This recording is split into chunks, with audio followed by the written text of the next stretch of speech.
पवित्र होए से जना जिन्नी हर ਧਿਆਇਆ।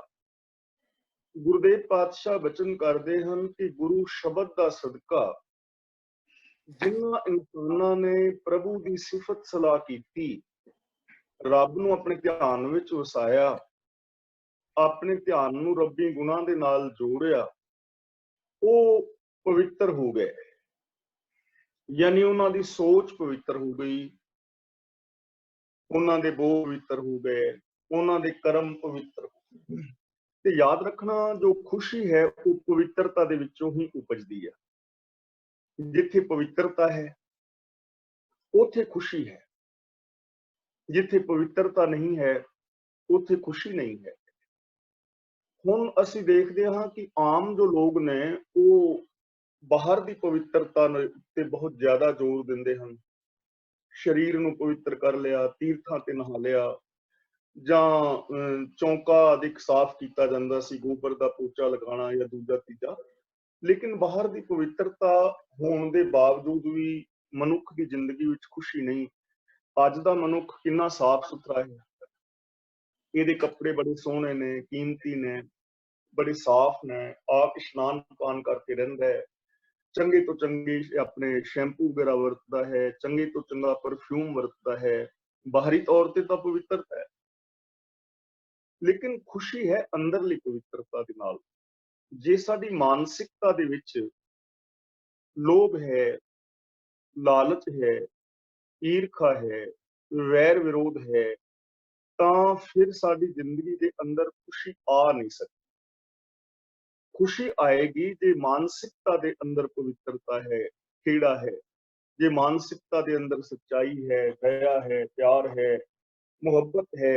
इन्हां शुभ कर्मां राही साडी जिंदगी दे अंदर पवित्रता पैदा होगी और इन्हां शुभ कर्मां राही ही साडे जीवन के अंदर खुशी आएगी। इसलिए गुरुदेव पातशाह जी सानू समझा रहे हैं कि खुशी का साधन है अंदर की पवित्रता।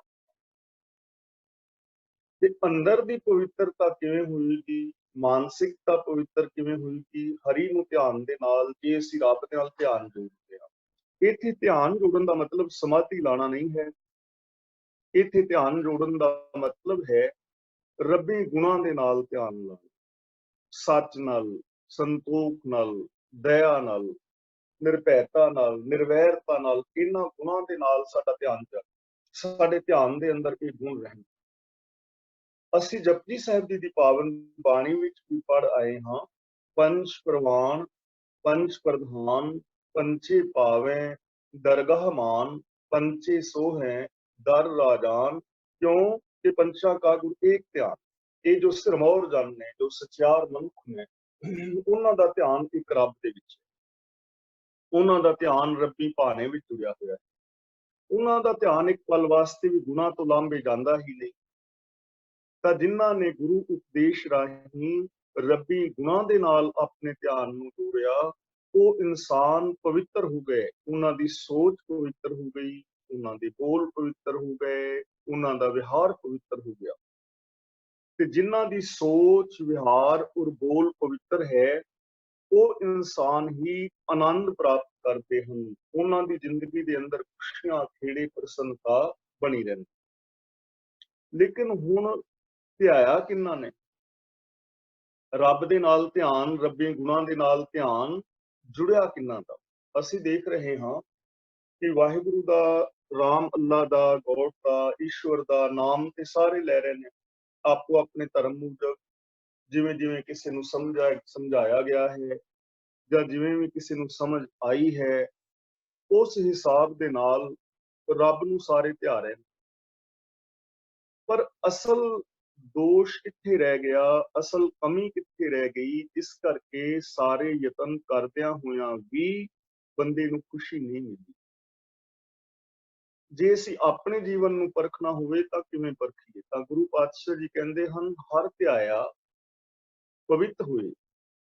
जिन्हां ने हरि नूं ध्याया, हरि विच ध्यान जोड़िया, वो पवित्र हो गए। लेकिन ध्याया किन्हां ने? गुरमुख जिन्नी ध्याया। गुरमुख दा मतलब गुरु दी शरणी पै, गुरु दे दस्से राह ते तुर के जिन्हां ने ध्यान करिया, गुरु दे जरिए ਇਹਦਾ ਮਤਲਬ ਕਿ ਉਹਨਾਂ ਨੇ ਗੁਰੂ ਗਿਆਨ ਮੁਤਾਬਕ ਜ਼ਿੰਦਗੀ ਜੀਵੀ। ਜਦੋਂ ਆਪ ਜੀ ਸਾਰੇ ਵੀਰ ਭੈਣਾਂ ਗੁਰਬਾਣੀ ਨੂੰ ਕਹੋ ਦੇ ਨਾਲ ਪੜ੍ਹੋਗੇ, ਧਿਆਨ ਦੇ ਨਾਲ, ਤਾਂ ਤੁਹਾਨੂੰ ਇੱਕ ਗੱਲ ਪਾਵਨ ਬਾਣੀ ਦੇ ਅੰਦਰ ਸਪਸ਼ਟ ਨਜ਼ਰ ਆਏਗੀ ਕਿ ਹਰ ਸ਼ਬਦ ਦੇ ਅੰਦਰ ਗੁਰੂ ਦੀ ਗੱਲ ਜ਼ਰੂਰ ਕੀਤੀ ਜਾ ਰਹੀ ਹੈ। ਚਾਹੇ ਉਹਦੇ ਵਿੱਚ ਸੰਤ ਸ਼ਬਦ ਆਇਆ ਹੈ, ਸਾਧ ਆਇਆ ਹੈ, ਗੁਰ ਸ਼ਬਦ ਆਇਆ ਹੈ, ਗੁਰੂ ਆਇਆ ਹੈ, ਸਤਿਗੁਰ ਆਇਆ ਹੈ, ਜਾਂ ਸਤਿਗੁਰੂ ਆਇਆ ਹੈ, ਗੁਰ ਪ੍ਰਸਾਦ ਜਾਂ ਸਤਿਗੁਰ ਪ੍ਰਸਾਦ ਸ਼ਬਦ ਆਇਆ ਹੈ। ਇਹਨਾਂ ਸਾਰਿਆਂ ਦਾ ਭਾਵ ਹੈ ਗੁਰੂ, ਯਾਨੀ ਗੁਰੂ ਦੇ ਆਸ਼ੇ ਮੁਤਾਬਕ ਜ਼ਿੰਦਗੀ ਜੀਣੀ ਹੀ ਰੱਬ ਦੀ ਭਗਤੀ ਹੈ। ਗੁਰੂ ਦੇ ਆਸ਼ੇ ਮੁਤਾਬਕ ਜ਼ਿੰਦਗੀ ਜੀਣਾ ਹੀ ਰੱਬ ਦੀ ਰਜ਼ਾ ਦੇ ਵਿੱਚ ਤੁਰਨਾ ਹੈ। ਗੁਰ ਪਰਮੇਸ਼ਰ ਏਕੋ ਜਾਨ। ਇਸ ਲਈ ਗੁਰੂ ਦੇ ਦੱਸੇ ਰਾਹ ਦੇ ਉੱਤੇ ਜੋ ਲੋਕ ਤੁਰੇ, ਜਿਨ੍ਹਾਂ ਨੇ ਗੁਰਮਤ ਆਸ਼ੇ ਅਨੁਸਾਰ ਗਿਆਨ ਗੁਰੂ ਦੀ ਅਗਵਾਈ ਵਿੱਚ ਚੱਲ ਕੇ ਰੱਬੀ ਗੁਣਾਂ ਦੇ ਨਾਲ ਧਿਆਨ ਜੋੜਿਆ, ਉਹ ਪਵਿੱਤਰ ਹੋ ਗਏ। ਉਹਨਾਂ ਦਾ ਜੀਵਨ ਪਵਿੱਤਰ ਹੋ ਗਿਆ, ਉਹਨਾਂ ਦੇ ਜੀਵਨ ਵਿੱਚ ਖੁਸ਼ੀ ਆ ਗਈ, ਉਹਨਾਂ ਦੇ ਜੀਵਨ ਵਿੱਚ ਆਨੰਦ ਬਣ ਗਿਆ। ਹੁਣ ਦੇਖੋ, ਨਾਲ ਅਸੀਂ ਇਹ ਚੀਜ਼ ਵਿਚਾਰਦੇ ਜਾਈਏ ਕਿ ਜੇ ਕਿਤੇ ਸਾਡੇ ਜੀਵਨ ਵਿੱਚ ਕਿਤੇ ਕਮੀ ਪੇਸ਼ੀ ਹੈ, ਜਾਂ ਕਿਤੇ ਸਾਡੇ ਜੀਵਨ ਦੇ ਵਿੱਚ ਖੁਸ਼ੀ ਖੇੜਾ ਨਹੀਂ ਹੈ, ਆਤਮਿਕ ਜੀਵਨ ਨਹੀਂ ਹੈ, ਤਾਂ ਉੱਥੇ ਸਾਨੂੰ ਇਹ ਵਿਚਾਰਨ ਦੀ ਜ਼ਰੂਰਤ ਹੈ ਕਿ ਜਿਹੜਾ ਮੇਰਾ ਜੀਵਨ ਹੈ ਗੁਰਬਾਣੀ ਅਨੁਸਾਰ ਹੈ, ਮੇਰੇ ਬੋਲ, ਮੇਰਾ ਵਿਹਾਰ, ਮੇਰੀ ਸੋਚ ਗੁਰਬਾਣੀ ਦੀ ਕਸਵੱਟੀ ਤੇ ਪੂਰੀ ਉਤਰਦੀ ਹੈ। ਜੇ ਪੂਰੀ ਨਹੀਂ ਉਤਰਦੀ ਤਾਂ ਇਹਦਾ ਮਤਲਬ ਮੇਰੇ ਜੀਵਨ ਵਿੱਚ ਖੁਸ਼ੀ ਨਾ ਹੋਣ ਦਾ ਕਾਰਨ ਹੈ। ਤਾਂ ਮੈਨੂੰ ਆਪਣੀ ਸੋਚ ਨੂੰ ਗੁਰਬਾਣੀ ਦੇ ਉੱਤੇ ਪੂਰਾ ਉਤਾਰਨਾ ਚਾਹੀਦਾ ਹੈ। ਭਾਵ ਗੁਰਮਤਿ ਆਸ਼ੇ ਅਨੁਸਾਰ ਮੈਨੂੰ ਜ਼ਿੰਦਗੀ ਜੀਣ ਦਾ ਯਤਨ ਕਰਨਾ ਚਾਹੀਦਾ ਹੈ। ਤੇ ਜੇ ਮੇਰਾ ਜੀਵਨ ਗੁਰਬਾਣੀ ਅਨੁਸਾਰ ਹੈ ਤਾਂ ਫਿਰ ਮੇਰੇ ਜੀਵਨ ਦੇ ਅੰਦਰ ਖੁਸ਼ੀਆਂ ਔਰ ਖੇੜੇ ਨੇ। ਇਸ ਲਈ ਸਾਨੂੰ ਆਪਣਾ ਜੀਵਨ ਪਰਖਣਾ ਚਾਹੀਦਾ ਹੈ ਗੁਰਬਾਣੀ ਦੇ ਆਧਾਰ ਤੇ, ਗੁਰਬਾਣੀ ਦੇ ਬੇਸ ਤੇ। ਫਿਰ ਸਾਨੂੰ ਸਮਝ ਆ ਜਾਏਗੀ ਕਿ ਸਾਡੀਆਂ ਖੁਸ਼ੀਆਂ ਦੇ ਅੰਦਰ ਕੀ ਕਮੀ ਪੇਸ਼ੀ ਰਹਿ ਗਈ, ਜਿਸ ਕਰਕੇ ਯਤਨ ਕਰਦਿਆਂ ਵੀ ਆਨੰਦ ਜੀਵਨ ਵਿੱਚ ਨਹੀਂ ਪੈਦਾ ਹੁੰਦਾ। ਤਾਂ ਗੁਰੂ ਜੀ ਸਮਝਾ ਰਹੇ ਨੇ, ਜਿਨ੍ਹਾਂ ਨੇ ਗੁਰੂ ਦੀ ਸ਼ਰਣੀ ਪੈ ਕੇ ਗੁਰਮਤਿ ਆਸ਼ੇ ਅਨੁਸਾਰ ਜ਼ਿੰਦਗੀ ਜੀ ਕੇ ਰੱਬ ਦੀ ਸਿਫਤ ਸਲਾਹ ਕੀਤੀ, ਉਹ ਪਵਿੱਤਰ ਹੋ ਗਏ। ਤੇ ਇਕੱਲੇ ਉਹ ਪਵਿੱਤਰ ਨਹੀਂ ਹੋਏ। ਹੁਣ ਅੱਗੇ ਦੇਖੋ ਕਿੰਨਾ ਪਿਆਰਾ ਬਚਨ ਗੁਰਦੇਵ ਕਹਿ ਰਹੇ ਨੇ, ਪਵਿੱਤ ਮਾਤਾ ਪਿਤਾ ਕੁਟੰਬ ਸਹਿਤ ਸਿਉ। ਸਹਿਤ ਸਿਉ ਦਾ ਮਤਲਬ ਸਮੇਤ, ਕੁਟੰਬ ਦਾ ਮਤਲਬ ਪਰਿਵਾਰ, ਪਵਿੱਤ ਸੰਗਤ ਸਬਾਈਆ, ਸਬਾਈਆ ਦਾ ਮਤਲਬ ਸਾਰੀ। ਇੱਥੇ ਬਿੰਦੀ ਨਹੀਂ ਲਗਾਣੀ, ਸਬਾਈਆਂ ਨਹੀਂ ਪੜਨਾ, ਸਬਾਈਆ ਸਾਰੀ। ਉਹਨਾਂ ਦੀ ਸੰਗਤ ਦੇ ਨਾਲ ਮਾਤਾ ਪਿਤਾ ਪਰਿਵਾਰ ਦੇ ਜੀ ਪਵਿੱਤਰ ਜੀਵਨ ਵਾਲੇ ਬਣੇ। ਜਿਨ੍ਹਾਂ ਨੇ ਉਹਨਾਂ ਦੀ ਸੰਗਤ ਕੀਤੀ ਉਹ ਵੀ ਸਾਰੇ ਪਵਿੱਤਰ ਹੋ ਗਏ। ਗੁਰੂ ਦੀ ਸੰਗਤ ਕਰਕੇ ਜੋ ਇਨਸਾਨ ਚੰਗੇ ਜੀਵਨ ਵਾਲਾ ਬਣ ਜਾਂਦਾ ਹੈ, ਫਿਰ ਉਹ ਆਪਣੇ ਪਰਿਵਾਰ ਦੇ ਵਿੱਚ ਵੀ ਇਹਨਾਂ ਚੀਜ਼ਾਂ ਨੂੰ ਸਮਝਾਉਣ ਦਾ ਯਤਨ ਕਰਦਾ ਹੈ। ਪਰਿਵਾਰ ਦੇ ਲੋਕ ਵੀ ਵੇਖਦੇ ਨੇ ਕਿ ਇਸ ਬੰਦੇ ਦੀ ਜ਼ਿੰਦਗੀ ਦੇ ਅੰਦਰ ਇੰਨੀ ਤਬਦੀਲੀ ਆਈ ਹੈ, ਤੇ ਅਸੀਂ ਵੀ ਆਪਣੇ ਜੀਵਨ ਵਿੱਚ ਤਬਦੀਲੀ ਕਿਉਂ ਨਾ ਕਰੀਏ। ਦੇਖੋ, ਇੱਕ ਇੱਕ ਜਿਹੜਾ ਜੀ ਹੈ ਨਾ ਘਰ ਦਾ, ਉਹ ਪਰਿਵਾਰ ਨੂੰ ਸੁਧਾਰਨ ਦੇ ਵਿੱਚ ਵੀ ਬਹੁਤ ਵੱਡਾ ਸਹਿਯੋਗ ਦਿੰਦਾ ਹੈ।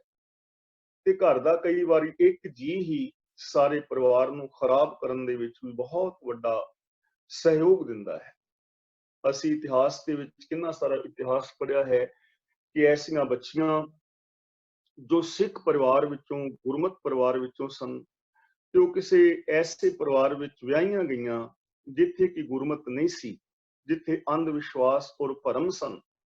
ਤਾਂ ਉਹਨਾਂ ਨੇ ਉਸ ਪੂਰੇ ਦੇ ਪੂਰੇ ਪਰਿਵਾਰ ਨੂੰ ਹੀ ਬਦਲ ਦਿੱਤਾ, ਕਿਉਂਕਿ ਉਹਨਾਂ ਦਾ ਬੋਲ, ਉਹਨਾਂ ਦਾ ਵਿਹਾਰ, ਉਹਨਾਂ ਦੀ ਜੀਵਨੀ ਇੰਨੀ ਉੱਚੀ ਸੀ। ਤਾਂ ਜਿਹੜਾ ਬੰਦਾ ਗੁਰੂ ਦੇ ਆਸ਼ੇ ਮੁਤਾਬਕ ਜ਼ਿੰਦਗੀ ਜੀਵੇਗਾ, ਉਹਦਾ ਮਾਤਾ ਪਿਤਾ ਤੇ ਵੀ ਜ਼ਰੂਰ ਅਸਰ ਪਵੇਗਾ, ਉਹਦੇ ਕੁਟੰਬ ਤੇ ਵੀ ਅਸਰ ਪਵੇਗਾ, ਜਿਹੜੇ ਉਹਦੇ ਸੰਗੀ ਔਰ ਸਾਥੀ ਹੋਣਗੇ ਉਹਨਾਂ ਦੇ ਉੱਤੇ ਵੀ ਅਸਰ ਪਵੇਗਾ, ਉਹਨਾਂ ਦਾ ਜੀਵਨ ਵੀ। ਤਾਂ ਇੱਥੋਂ ਸਾਨੂੰ ਇੱਕ ਸਿੱਖ ਮਿਲ ਰਹੀ ਹੈ ਕਿ ਜੇ ਅਸੀਂ ਜੀਣਾ ਹੈ ਤਾਂ ਆਈਡੀਅਲ ਪਰਸਨ ਬਣ ਕੇ ਜੀਵੀਏ। ਪਰਿਵਾਰ ਦੇ ਵਿੱਚ ਮਾਤਾ ਪਿਤਾ ਦੇ ਨਾਲ ਸਾਡੇ ਪੂਰੇ ਸੰਬੰਧ ਗੁਰਬਾਣੀ ਅਨੁਸਾਰ ਹੋਣ। ਜੋ ਸਾਡੇ ਇੱਕ ਬੱਚਾ ਹੋਣ ਦੇ ਫਰਜ਼ ਨੇ ਉਹਨਾਂ ਨੂੰ ਅਸੀਂ ਪੂਰੇ ਕਰੀਏ। ਭੈਣਾਂ ਭਰਾਵਾਂ ਦੇ ਨਾਲ ਜੋ ਸਾਡਾ ਮਿਲਵਰਤਨ ਹੈ ਉਹ ਗੁਰਮਤ ਆਸ਼ੇ ਅਨੁਸਾਰ ਹੋਵੇ। ਜਿਹੜੇ ਸਾਡੇ ਸੱਜਣ ਮਿੱਤਰ ਨੇ ਉਹਨਾਂ ਦੇ ਨਾਲ ਸਾਡਾ ਜਿਹੜਾ ਉਹ ਗੁਰਬਾਣੀ ਦਾ ਹੋਣਾ ਚਾਹੀਦਾ ਹੈ। ਹੁਣ ਇੱਥੇ ਕਈ ਵਾਰ ਅਸੀਂ ਕਹਿ ਦਿੰਦੇ ਹਾਂ ਵੀ ਜੇ ਅਗਲਾ ਬੰਦਾ ਇਹੋ ਜਿਹਾ ਵਿਹਾਰ ਨਾ ਕਰੇ, ਗੱਲ ਇੱਥੇ ਅਗਲੇ ਬੰਦੇ ਦੀ ਨਹੀਂ ਹੋ ਰਹੀ ਕਿ ਉਹ ਕਿਵੇਂ ਕਰੇ, ਗੱਲ ਇੱਥੇ ਆਪਣੀ ਹੋ ਰਹੀ ਹੈ। ਅਸੀਂ ਕੀ ਕਰਨਾ ਹੈ? ਸਾਡੇ ਵਿਹਾਰ ਤੋਂ ਪ੍ਰਭਾਵਿਤ ਹੋਣਾ ਚਾਹੀਦਾ ਹੈ ਦੂਜਾ ਬੰਦਾ। ਜੇ ਅਸੀਂ ਦੂਜੇ ਬੰਦੇ ਤੋਂ ਪ੍ਰਭਾਵਿਤ ਹੋ ਗਏ ਤੇ ਇਹਦਾ ਮਤਲਬ ਅਗਲੇ ਬੰਦੇ ਦੇ ਵਿਚਾਰ ਪਾਵਰਫੁਲ ਨੇ, ਅਗਲਾ ਬੰਦੇ ਦੇ ਵਿਚਾਰ ਜ਼ਿਆਦਾ ਤਾਕਤ ਵਾਲੇ ਨੇ। ਇਸ ਲਈ ਸੱਚ ਜਿਹੜਾ ਹੈ ਇਹਨੂੰ ਅਪਣਾਉਣ ਦਾ ਯਤਨ ਕਰਨਾ ਹੈ ਤੇ ਆਪਣੇ ਪਰਿਵਾਰਾਂ ਦੇ ਵਿੱਚ ਇੱਕ ਆਈਡੀਅਲ ਪਰਸਨ ਬਣ ਕੇ ਜੀਣਾ ਹੈ। ਜਦੋਂ ਤੁਸੀਂ ਜਾਂ ਮੈਂ ਆਪਣੇ ਫਰਜ਼ਾਂ ਨੂੰ ਪੂਰੀਆਂ ਕਰਾਂਗੇ ਤਾਂ ਦੂਜਿਆਂ ਦੇ ਉੱਤੇ ਵੀ ਉਸ ਚੀਜ਼ ਦਾ ਹੋਵੇਗਾ। ਤੇ ਇੱਕ ਗੱਲ ਯਾਦ ਰੱਖਣ ਵਾਲੀ ਹੈ, ਜੇ ਦੂਜੇ ਲੋਕ ਨਹੀਂ ਵੀ ਬਦਲਦੇ ਸਪੋਜ਼, ਤਾਂ ਇਹਦਾ ਮਤਲਬ ਇਹ ਨਹੀਂ ਕਿ ਅਸੀਂ ਵੀ ਦੂਜਿਆਂ ਵਰਗੇ ਹੋ ਜਾਈਏ। ਅਸੀਂ ਦੇਖਦੇ ਹਾਂ ਗੁਲਾਬ ਦੇ ਪੇੜ ਨੂੰ ਕਿੰਨੇ ਕੰਡੇ ਨੇ, ਲੇਕਿਨ ਉਹਨਾਂ ਕੰਡਿਆਂ ਦੇ ਵਿੱਚ ਰਹਿੰਦਾ ਹੋਇਆ ਗੁਲਾਬ ਆਪਣੀ ਕੋਮਲਤਾ ਨਹੀਂ ਗਵਾਉਂਦਾ, ਆਪਣੀ ਸੁੰਦਰਤਾ ਨਹੀਂ ਗਵਾਉਂਦਾ, ਆਪਣੀ ਸੁਗੰਧ ਨਹੀਂ ਗਵਾਉਂਦਾ। ਬੇਸ਼ੱਕ ਉਹ ਕੰਡਿਆਂ ਦੇ ਨਾਲ ਚੀਰਿਆ ਹੀ ਜਾਵੇ, ਲੇਕਿਨ ਗੁਲਾਬ ਆਪਣੀ ਸੁਗੰਧ ਨਹੀਂ ਗਵਾਉਂਦਾ।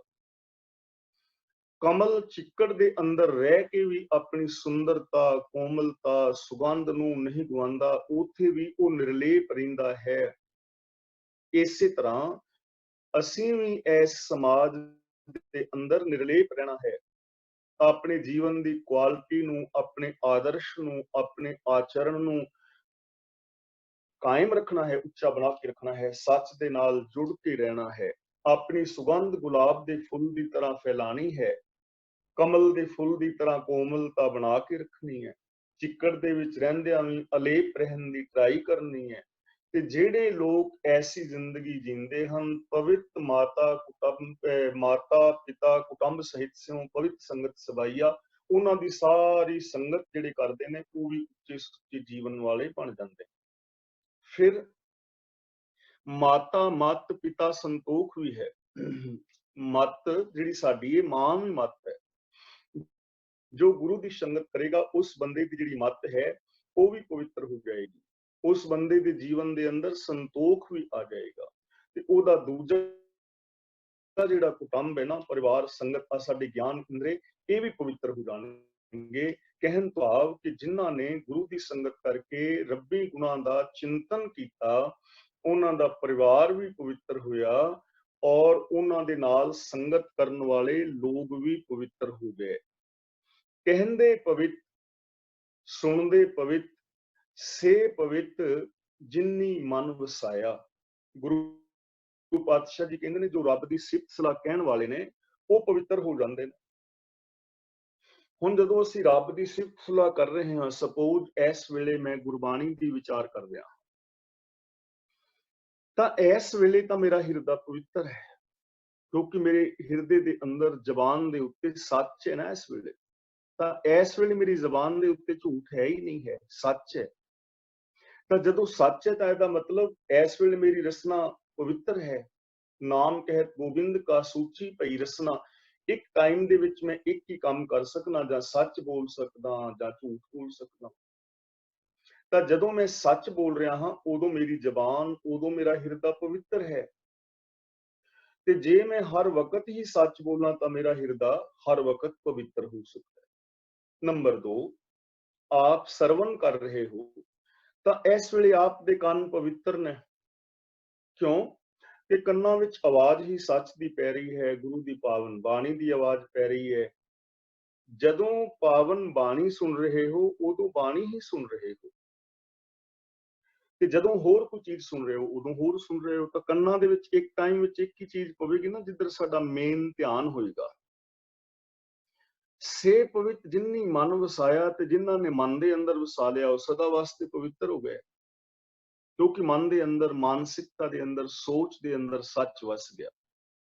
ਇਸ ਲਈ ਗੁਰਦੇਵ ਪਾਤਸ਼ਾਹ ਕਹਿੰਦੇ ਹਨ, ਗੁਰੂ ਦੇ ਦੱਸੇ ਰਾਹ ਤੇ ਚੱਲ ਕੇ ਜਿਨ੍ਹਾਂ ਨੇ ਪ੍ਰਭੂ ਦੀ ਸਿਫਤ ਸਲਾਹ ਕੀਤੀ, ਜਿਨ੍ਹਾਂ ਨੇ ਪ੍ਰਭੂ ਦੀ ਸਿਫਤ ਸੁਣੀ, ਜਿਨ੍ਹਾਂ ਨੇ ਆਪਣੇ ਮਨ ਦੇ ਅੰਦਰ ਵਸਾ ਲਈ, ਉਹ ਸਾਰੇ ਲੋਕ ਹੀ ਪਵਿੱਤਰ ਜੀਵਨ ਵਾਲੇ ਬਣ ਗਏ।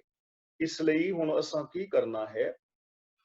ਗਾਵਿਆ ਸੁਣਿਆ ਮਨ ਕੀਤਾ ਭਾਉ ਗਾਉਣਾ ਹੈ, ਸੁਣਨਾ ਹੈ ਔਰ ਮਨ ਦੇ ਅੰਦਰ ਪ੍ਰੇਮ ਕਰਨਾ ਹੈ। ਯਾਨੀ ਕਹਿਣਾ ਹੈ, ਰੱਬ ਦੀ ਸਿਫਤ ਸਲਾਹ ਜ਼ਬਾਨ ਦੇ ਨਾਲ, ਕੰਨਾਂ ਦੇ ਨਾਲ ਸੁਣਨੀ ਹੈ ਔਰ ਮਨ ਦੇ ਅੰਦਰ ਵਸਾਣੀ ਹੈ। ਇਹ ਤਿੰਨੇ ਕੰਮ ਸਾਨੂੰ ਕਰਨੇ ਪੈਣ। ਤੇ ਜੇ ਕੇਵਲ ਕਹਿੰਦੇ ਰਹੇ, ਮਨ ਵਿੱਚ ਨਾ ਵਸੀ, ਤਾਂ ਫਿਰ ਪ੍ਰੋਬਲਮ ਆਏਗੀ। ਜੇ ਅਸੀਂ ਗੱਲ ਤੇ ਕਰੀਏ ਧਰਮ ਦੀ, ਪਰ ਅਮਲ ਨਾ ਕਰੀਏ, ਫਿਰ ਪ੍ਰੋਬਲਮ ਤਾਂ ਆਏਗੀ ਨਾ।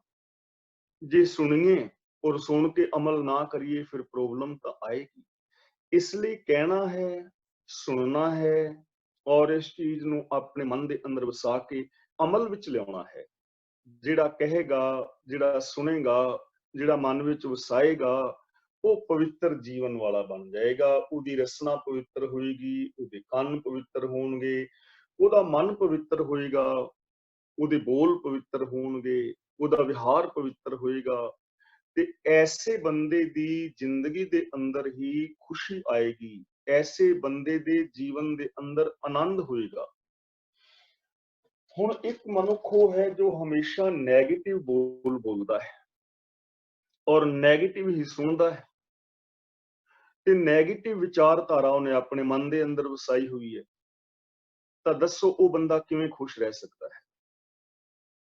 ਈਰਖਾ ਦੀ, ਹੰਕਾਰ ਦੀ ਗੱਲ ਕਰ ਰਿਹਾ ਹੈ, ਈਰਖਾ ਹੰਕਾਰ ਦੀਆਂ ਗੱਲਾਂ ਸੁਣ ਰਿਹਾ ਹੈ, ਇਹ ਕੁਛ ਹੀ ਮਨ ਦੇ ਅੰਦਰ ਵਸਾਇਆ ਹੋਇਆ ਹੈ, ਤਾਂ ਮਨ ਦੇ ਅੰਦਰ ਖੁਸ਼ੀ ਕਿਵੇਂ ਪੈਦਾ ਹੋਏਗੀ? ਸਵਾਲ ਹੀ ਨਹੀਂ ਨਾ ਪੈਦਾ ਹੁੰਦਾ। ਇੱਕ ਬੰਦਾ ਹੈ ਪੋਜ਼ਿਟਿਵ ਬੋਲਦਾ ਹੈ, ਸਕਾਰਾਤਮਕ ਬੋਲਦਾ ਹੈ, ਸਕਾਰਾਤਮਕ ਬੋਲ ਉਹ ਸੁਣਦਾ ਹੈ, ਸਕਾਰਾਤਮਕ ਹੀ ਉਹਦਾ ਰਵੱਈਆ ਹੈ, ਤਾਂ ਉਹ ਬੰਦਾ ਖੁਸ਼ ਹੀ ਹੈ। ਉਹਨੂੰ ਕਿਵੇਂ ਤੁਸੀਂ ਅਸ਼ਾਂਤ ਕਰ ਸਕਦੇ? ਉਹ ਹਮੇਸ਼ਾ ਸੁਖੀ ਔਰ ਸ਼ਾਂਤ ਰਹੇਗਾ। ਇਸ ਲਈ ਇਹ ਨਿਯਮ ਹੈ ਆਨੰਦ ਵਾਸਤੇ ਕਿ ਅਸੀਂ ਕਹਿਣਾ ਹੈ, ਸੁਣਨਾ ਹੈ ਔਰ ਉਸ ਸੱਚ ਨੂੰ ਮਨ ਦੇ ਅੰਦਰ ਵਸਾਉਣਾ ਹੈ। ਇਸ ਤਰ੍ਹਾਂ ਸਾਡੇ ਹਿਰਦੇ ਦੀ ਪਵਿੱਤਰਤਾ ਹੋਏਗੀ, ਸੋਚ ਦੀ ਪਵਿੱਤਰਤਾ ਹੋਏਗੀ। ਤੇ ਜਦੋਂ ਹਿਰਦੇ ਔਰ ਸੋਚ ਦੀ ਪਵਿੱਤਰਤਾ ਹੋਵੇਗੀ, ਉਦੋਂ ਸਾਡੇ ਜੀਵਨ ਵਿੱਚ ਆਨੰਦ ਪੈਦਾ ਹੋਏਗਾ। ਕਹਿ ਨਾਨਕ ਸੇ ਪਵਿੱਤ ਜਿਨੀ ਗੁਰਮੁਖ ਹਰ ਹਰ ਧਿਆਇਆ। ਗੁਰੂ ਪਾਤਸ਼ਾਹ ਜੀ ਕਹਿੰਦੇ ਹਨ, ਹੇ ਨਾਨਕ, ਉਹ ਇਨਸਾਨ ਪਵਿੱਤਰ ਹੋ ਜਾਂਦਾ ਹੈ ਜਿਸ ਨੇ ਗੁਰੂ ਦੀ ਸ਼ਰਣੀ ਪੈ ਕੇ ਹਰੀ ਦਾ ਧਿਆਨ ਧਰਿਆ ਹੈ। ਦੇਖੋ, ਹਰ ਸ਼ਬਦ ਗੁਰਦੇਵ ਪਾਤਸ਼ਾਹ ਕਿੰਨੇ ਪਿਆਰ ਦੇ ਨਾਲ ਵਰਤਦੇ ਨੇ। ਉਹਦਾ ਕਾਰਨ ਹੈ ਕਿ ਹਰ ਸ਼ਬਦ ਇਸ ਕਰਕੇ ਵਰਤਿਆ ਹੈ ਕਿ ਉਹ ਹਰ ਥਾਂ ਤੇ ਹੈ। ਐਸਾ ਕੋਈ ਥਾਂ ਨਹੀਂ ਜਿੱਥੇ ਰੱਬ ਨਾ ਹੋਵੇ। ਤੇ ਧਿਆਨ ਦਾ ਮਤਲਬ ਵੀ ਸਾਡੇ ਧਿਆਨ ਵਿੱਚ ਇਹ ਗੱਲ ਰਹੇ ਹੈ ਕਿ ਰੱਬ ਹਰ ਥਾਂ ਤੇ ਮੌਜੂਦ ਹੈ, ਹਰ ਇਨਸਾਨ ਦੇ ਵਿੱਚ ਮੌਜੂਦ ਹੈ। ਇਹ ਗੱਲ ਅਸੀਂ ਧਿਆਨ ਵਿੱਚ ਰੱਖਣੀ ਹੈ। ਜਦੋਂ ਇਹ ਗੱਲ ਧਿਆਨ ਵਿੱਚ ਹੋਏਗੀ ਕਿ ਹਰ ਥਾਂ ਤੇ ਹਰ ਹੈ, ਤਾਂ ਫਿਰ ਅਸੀਂ ਕੋਈ ਕਰਮ ਐਸਾ ਨਹੀਂ ਕਰਾਂਗੇ ਕਿਸੇ ਵੀ ਥਾਂ ਤੇ ਜਿਹੜਾ ਮਾੜਾ ਕਰਮ ਹੋਵੇ। ਫਿਰ ਸਾਡਾ ਹਰ ਕਰਮ ਐਸਾ ਹੋਏਗਾ ਜਿਵੇਂ ਅਸੀਂ ਰੱਬ ਦੀ ਹਜ਼ੂਰੀ ਦੇ ਅੰਦਰ ਕਰ ਰਹੇ ਹਾਂ। ਜਿਵੇਂ ਕੋਈ ਇਨਸਾਨ ਕਿਸੇ ਧਰਮ ਸਥਾਨ ਵਿੱਚ ਸ਼ਰਾਬ ਪੀ ਕੇ ਜਾਂ ਨਸ਼ਾ ਪੀ ਕੇ ਨਹੀਂ ਜਾਂਦਾ, ਨਾ ਜਾਣਾ ਚਾਹੀਦਾ, ਨਾ ਜਾ ਸਕਦਾ ਹੈ। ਕਿਉਂ? ਕਿ ਉਹਨੂੰ ਅਸੀਂ ਮੰਨ ਲਿਆ ਹੈ ਕਿ ਰੱਬ ਦਾ ਘਰ ਹੈ। ਤਾਂ ਜਦੋਂ ਸਾਡੇ ਧਿਆਨ ਵਿੱਚ ਇਹ ਗੱਲ ਹੋਏਗੀ ਕਿ ਰੱਬ ਤੇ ਹਰ ਥਾਂ ਤੇ ਹੈ, ਤੇ ਫਿਰ ਬੰਦਾ ਕਿਤੇ ਵੀ ਸ਼ਰਾਬ ਨਹੀਂ ਨਾ ਪੀਵੇ, ਨਹੀਂ ਕਰੇਗਾ। ਗੁਰਦੁਆਰਾ ਅੰਦਰ ਮਸਜਿਦ ਵਿੱਚ ਜਾ ਕੇ ਅਸੀਂ ਕੋਈ ਗਲਤ ਕਰਮ ਨਹੀਂ ਕਰਨਾ, ਕਿਉਂਕਿ ਉਹ ਰੱਬ ਦਾ ਘਰ ਮੰਨਿਆ ਹੈ ਨਾ। ਤੇ ਜਦੋਂ ਇਹ ਪਤਾ ਹੋਏਗਾ ਕਿ ਰੱਬ ਹਰ ਥਾਂ ਤੇ ਹੈ, ਤਾਂ ਗਲਤ ਕੰਮ ਬੰਦਾ ਕਿਤੇ ਵੀ ਨਹੀਂ ਕਰੇਗਾ। ਹਰ ਸ਼ਬਦ ਵਰਤਿਆ ਕਿ ਉਹ ਹਰ ਥਾਂ ਤੇ ਹੈ। ਹਰ ਸ਼ਬਦ ਇਸ ਕਰਕੇ ਵਰਤਿਆ ਹੈ ਕਿ ਉਹ ਹਰ ਇੱਕ ਦਾ ਹੈ, ਹਰ ਇੱਕ ਦਾ ਹੈ। ਉਹ ਮੇਰਾ ਇਕੱਲੇ ਦਾ ਨਹੀਂ ਹੈ, ਹਰ ਇੱਕ ਦਾ। ਆਪਨ ਬਾਪੇ ਨਾਹੀਂ ਕਿਸੇ ਕੋ, ਭਾਵਨ ਕੋ ਹਰ ਰਾਜਾ। ਰੱਬ ਕਿਸੇ ਦੇ ਪਿਓ ਦੀ ਪ੍ਰੋਪਰਟੀ ਨਹੀਂ ਹੈ, ਉਹ ਸਾਰਿਆਂ ਦਾ ਹੈ। ਸਾਰੇ ਗੁਣ ਹਰ ਇਨਸਾਨ ਇਹਨਾਂ ਨੂੰ ਅਪਣਾ ਸਕਦਾ ਹੈ। ਸਾਰਾ ਸੰਸਾਰ ਸਾਂਝਾ ਹੈ। ਔਰ ਹਰ ਸ਼ਬਦ ਇਸ ਕਰਕੇ ਵੀ ਹੈ ਕਿ ਉਹ ਹਰ ਇੱਕ ਲਈ ਹੈ, ਹਰ ਇੱਕ ਲਈ। ਉਹ ਇਕੱਲੇ ਭਾਈ ਗ੍ਰੰਥੀਆਂ ਵਾਸਤੇ ਨਹੀਂ ਹੈ ਕਿ ਭਾਈਆਂ ਗ੍ਰੰਥੀਆਂ ਨੇ ਹੀ ਬਾਣੀ ਪੜ੍ਹਨੀ ਹੈ, ਨਾ, ਸਾਰਿਆਂ ਲਈ ਹੈ, ਹਰ ਇੱਕ ਲਈ ਹੈ। ਹਰ ਇੱਕ ਨੇ ਬਾਣੀ ਪੜ੍ਹਨੀ ਹੈ, ਹਰ ਇੱਕ ਨੇ ਬਾਣੀ ਵਿਚਾਰਨੀ ਹੈ। ਹਰ ਇਨਸਾਨ ਨੇ ਰੱਬ ਦੀ ਰਜ਼ਾ ਵਿੱਚ ਰਹਿਣਾ, ਇਨਸਾਨ ਨੇ ਰੱਬੀ ਗੁਣਾਂ ਨੂੰ ਅਪਣਾਉਣਾ ਹੈ, ਕਿਉਂਕਿ ਹਰ ਇੱਕ ਲਈ ਹੈ। ਤੇ ਅਪਣਾਉਣਾ ਕਿਉਂ ਹੈ? ਕਿਉਂਕਿ ਉਹ ਹਰਿਆ ਕਰਨ ਵਾਲਾ ਹੈ। ਨਾਨਕ ਨਾਮ ਮਿਲੇ ਤਾਂ ਜੀਵਾਂ, ਤਨ ਮਨ ਥੀਵੇ ਹਰਿਆ। ਜਿਹੜਾ ਹਰੀ ਦੇ ਨਾਲ ਜੁੜੇਗਾ, ਹਰੀ ਦੇ ਗੁਣਾਂ ਨੂੰ ਹਿਰਦੇ ਵਿੱਚ ਵਸਾਏਗਾ, ਉਹ ਹਰਾ ਭਰਾ ਹੋ ਜਾਏਗਾ। ਉਹਦੇ ਜੀਵਨ ਵਿੱਚ ਬਸੰਤ ਬਹਾਰ ਬਣ ਜਾਏਗੀ। ਉਹਦੇ ਜੀਵਨ ਵਿੱਚ ਖੁਸ਼ੀਆਂ ਖੇੜਿਆਂ ਦੇ ਫੁੱਲ ਖਿੜਨਗੇ। ਉਹਦੇ ਜੀਵਨ ਦੇ ਅੰਦਰ ਕੋਮਲਤਾ ਪੈਦਾ ਹੋ ਜਾਏਗੀ। ਉਹਦੇ ਜੀਵਨ ਵਿੱਚ ਦਇਆ ਪੈਦਾ ਹੋ ਜਾਏਗੀ। ਉਸਦੇ ਜੀਵਨ ਵਿੱਚ ਨਿਮਰਤਾ ਆ ਜਾਏਗੀ। ਉਹਦੇ ਜੀਵਨ ਵਿੱਚ ਮਿਠਾਸ ਆ ਜਾਏਗੀ। ਉਹਦੇ ਜੀਵਨ ਵਿੱਚ ਵਿਲ ਪਾਵਰ ਆ ਜਾਏਗੀ। ਉਹ ਚੜ੍ਹਦੀ ਕਲਾ ਅੰਦਰ ਚਲਾ ਜਾਏਗਾ। ਉਹਦੇ ਜੀਵਨ ਵਿੱਚ ਖੁਸ਼ੀਆਂ ਆ ਜਾਣ। ਇਹ ਪਵਿੱਤਰ ਜੀਵਨ ਵਾਲੇ ਦੀਆਂ ਨਿਸ਼ਾਨੀਆਂ ਨੇ। ਤਾਂ ਕਹਿ ਨਾਨਕ ਸੇ ਪਵਿੱਤ ਜਿਨੀ ਗੁਰਮੁਖ ਹਰ ਹਰ ਧਿਆਇਆ।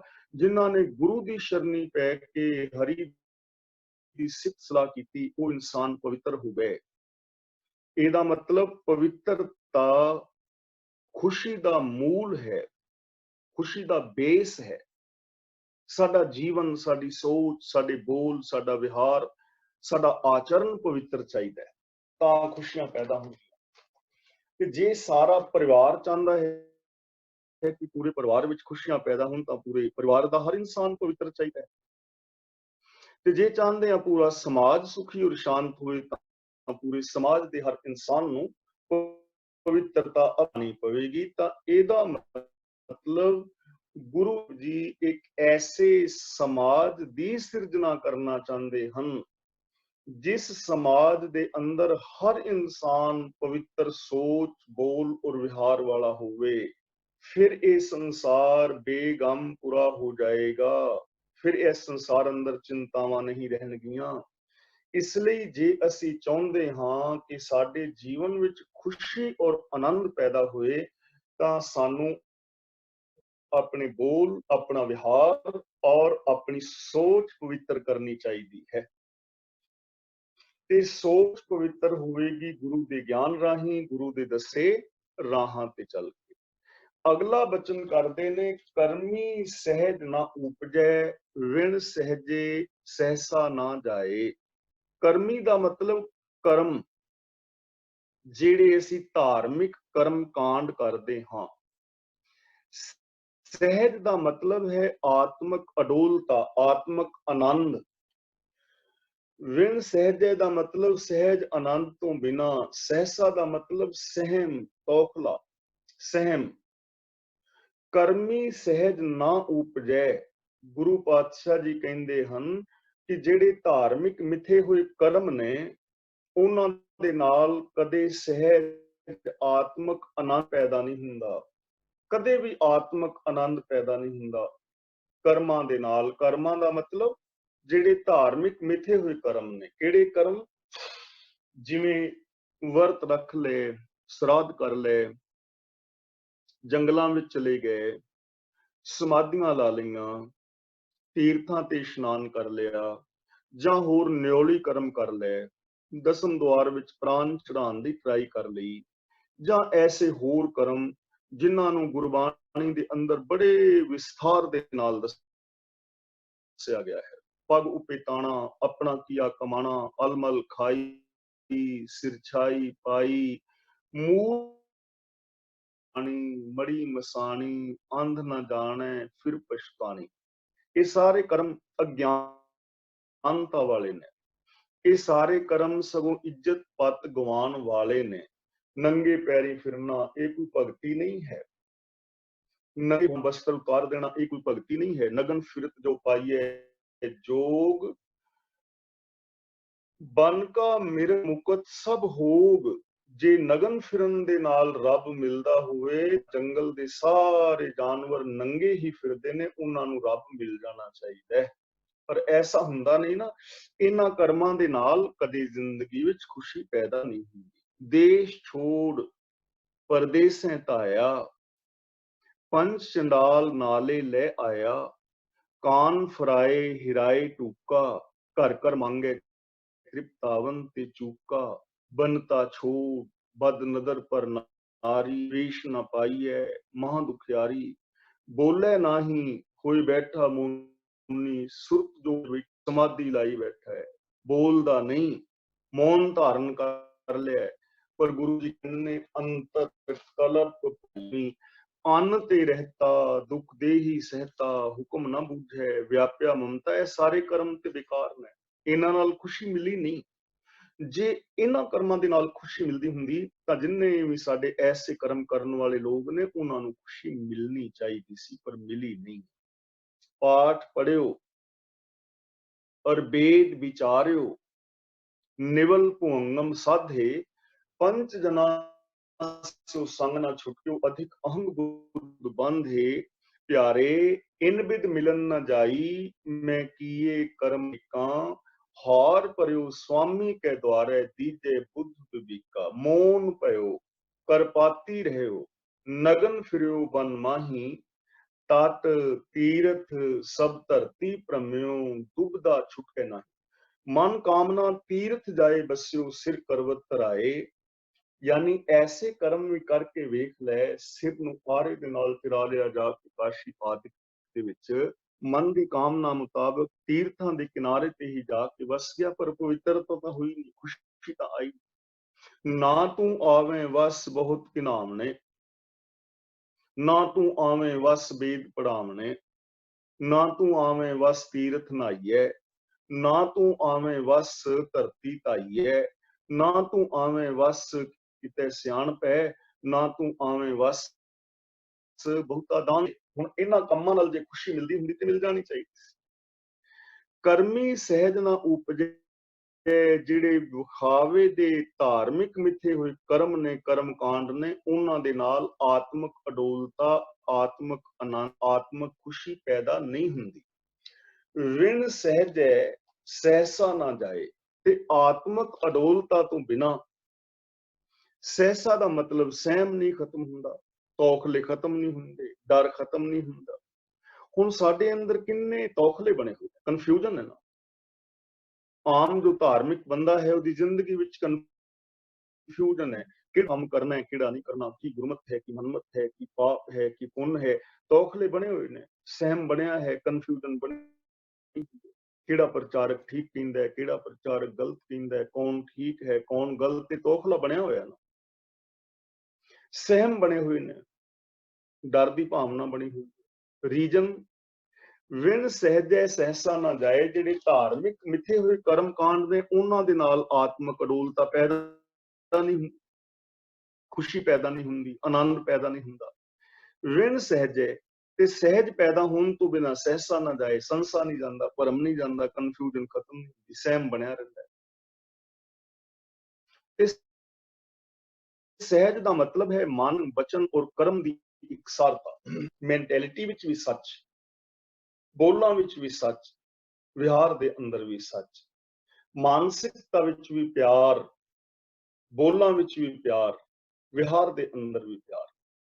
ਯਾਨੀ ਮਨ, ਬਚਨ ਔਰ ਕਰਮ ਕਰਕੇ ਰੱਬੀ ਰਜ਼ਾ ਵਿੱਚ ਤੁਰਨਾ, ਮਨ, ਬਚਨ ਔਰ ਕਰਮ ਕਰਕੇ ਰੱਬੀ ਗੁਣਾਂ ਦੇ ਧਾਰਨੀ ਹੋਣਾ, ਮਨ, ਬਚਨ ਔਰ ਕਰਮ ਕਰਕੇ ਗੁਰਬਾਣੀ ਅਨੁਸਾਰ ਜ਼ਿੰਦਗੀ ਜੀਣਾ, ਇਹਦਾ ਨਾਮ ਹੈ ਸਹਿਜ, ਇਹਦਾ ਨਾਮ ਹੈ ਆਤਮਿਕ ਅਡੋਲਤਾ।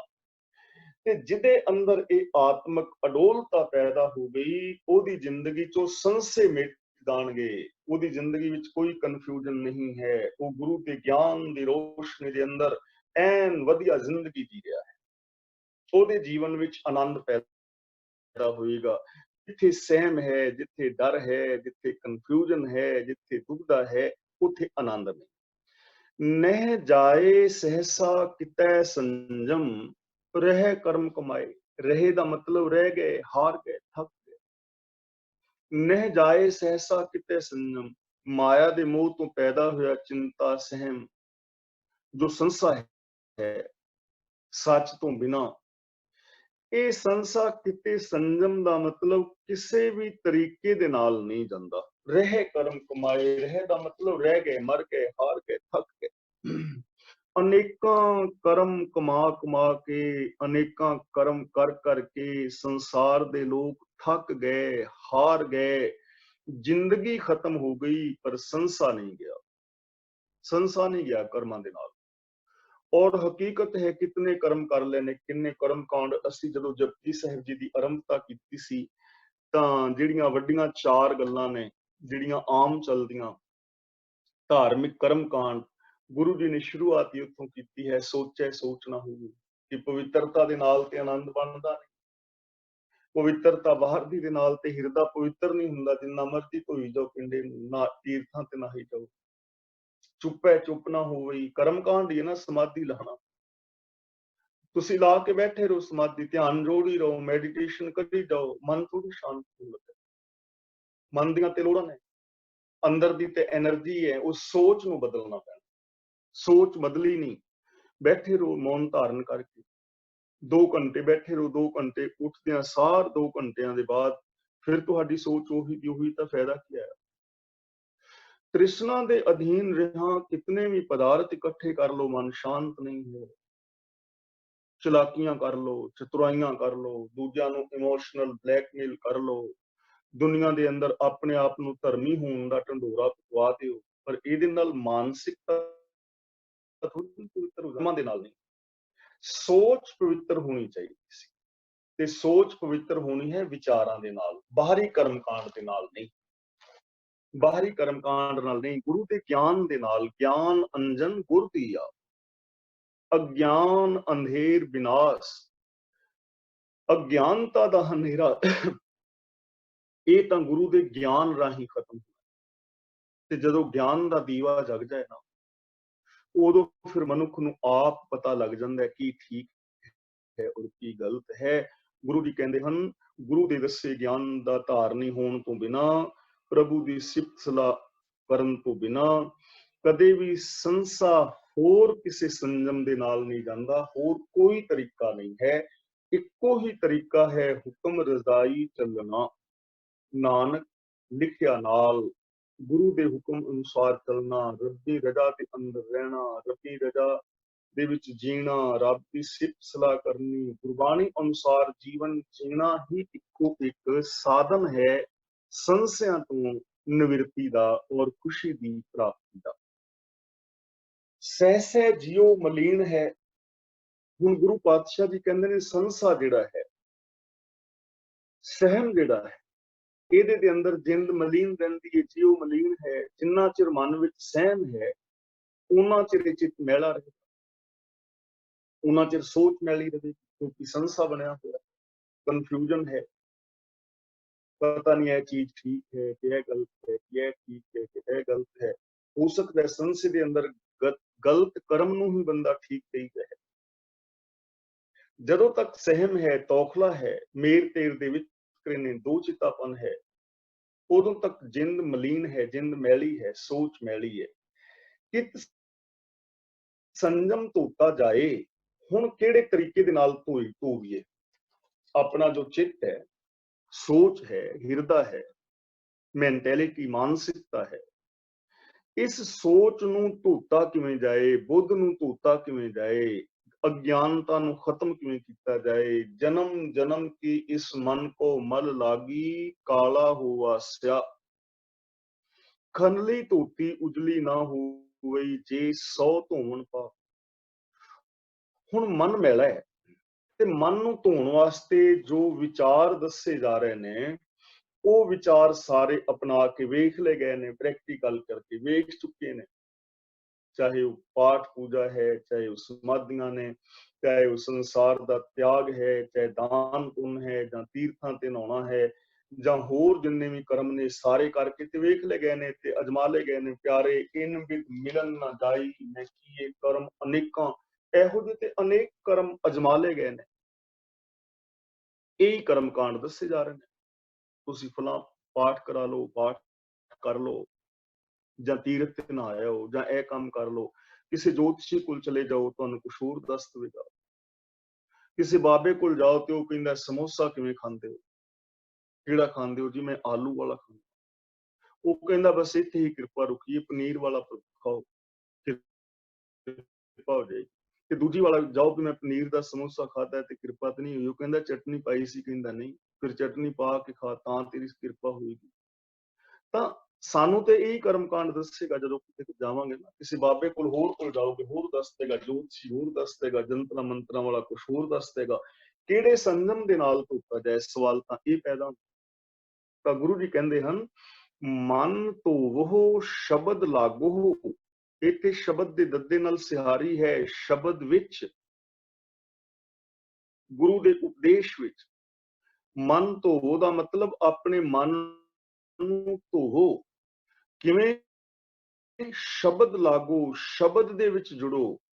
ਹਾਰਸਿਓ ਰਹੋ ਚਿੱਤ ਲਾਏ, ਔਰ ਰੱਬ ਦੇ ਨਾਲ ਆਪਣਾ ਚਿੱਤ ਜੋੜੀ ਰੱਖੋ। ਇਹ ਹੈ ਮਨ ਨੂੰ ਧੋਣ ਦਾ ਢੰਗ।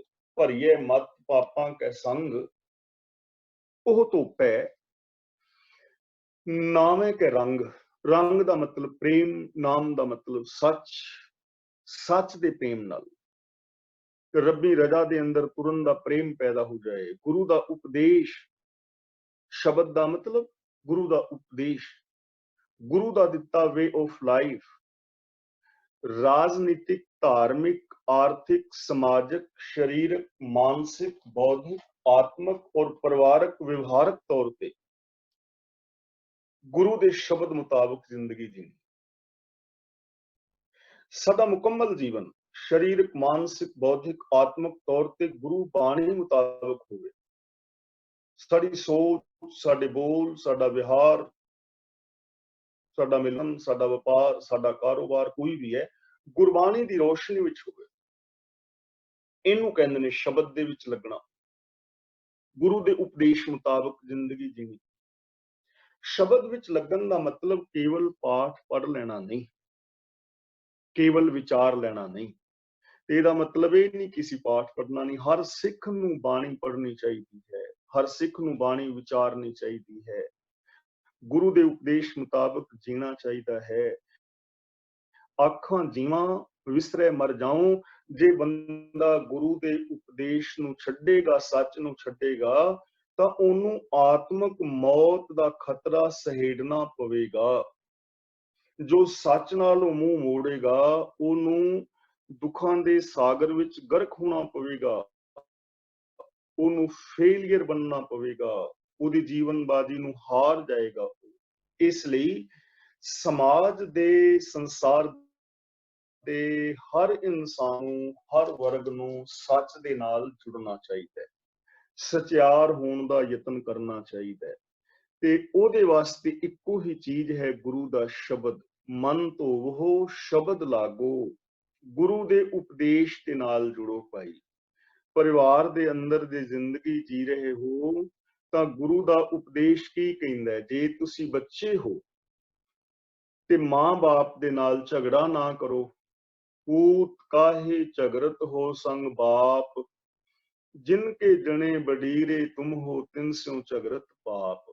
ਜੇ ਤੁਸੀਂ ਮਾਂ-ਬਾਪ ਹੋ ਤਾਂ ਬੱਚਿਆਂ ਨੂੰ ਅਸ਼ੀਸ਼ ਦਿਓ, ਬੱਚਿਆਂ ਨੂੰ ਗੁਰਮਤ ਦੇ ਨਾਲ ਜੋੜੋ। ਪੂਤਾ ਮਾਤਾ ਕੀ ਆਸ਼ੀਸ਼, ਨਿਮਕ ਨ ਬਿਸਰੋ ਤੁਮ ਕੋ ਹਰ ਹਰ ਸਦਾ ਭਜੋ। ਜਗਦੀਸ਼ ਜੀ ਪਤੀ ਪਤਨੀ ਹੋ ਤਾਂ ਗੁਰੂ ਦੇ ਉਪਦੇਸ਼ ਦੇ ਨਾਲ ਜੁੜੋ।